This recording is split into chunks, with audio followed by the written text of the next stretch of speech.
Ayan guys, magluto ako guys ng ginataang kalabasa guys. Kalabasang bunga at may kaunting dahon. Haluan natin guys ng hipon.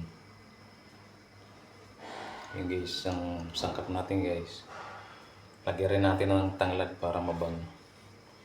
At lagyan din natin ng kaunting pamintang dinurog. Ayan guys.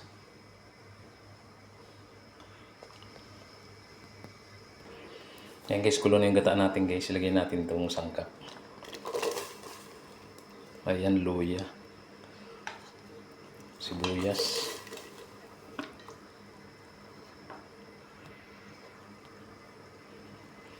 Tapos bawang guys. Ilagay na rin natin yung tanglad.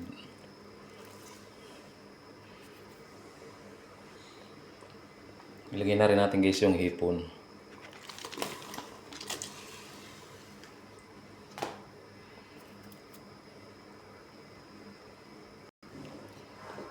Lagyan natin ng kaunting pamintang dinurog. Pampabango yan guys. Pandagdag sarap. Lagyan na rin natin ng asin.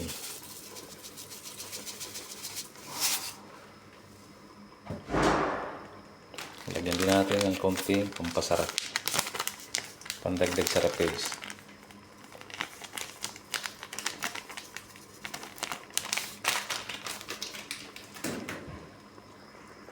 Ayan, tapos takpan natin saglit guys. Ayan guys. Luto na.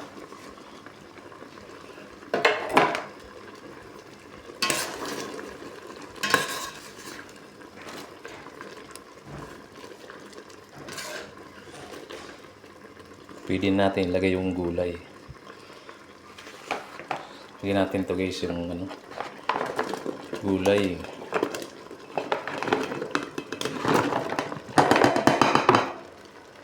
Ayan.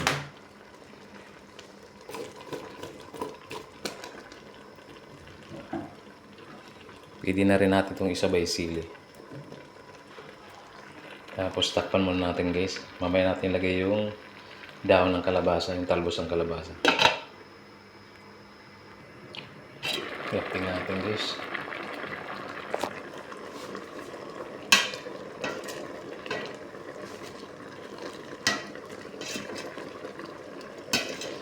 Haluin natin para maluto na.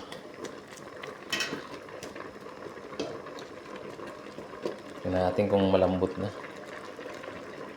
Matigas pa guys. Tingnan natin.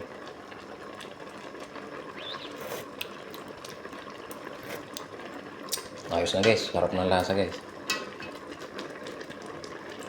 Takpan natin ulit para maluto yung kalabasa bago natin lagyan dahon.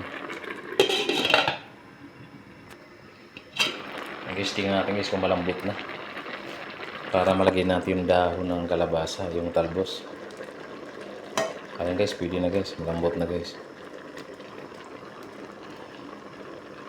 Pwede natin ito ilagay.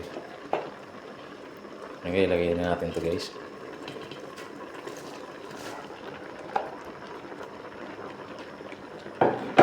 Tapos takpan mo natin guys.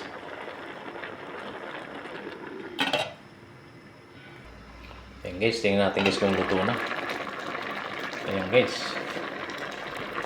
Luto na guys. Tikman natin ulit.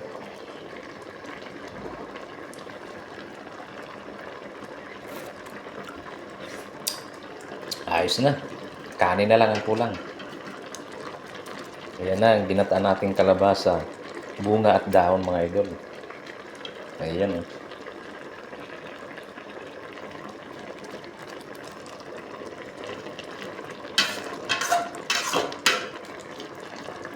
Ayan guys, sarap guys. Ayan, ginataang kalabasa.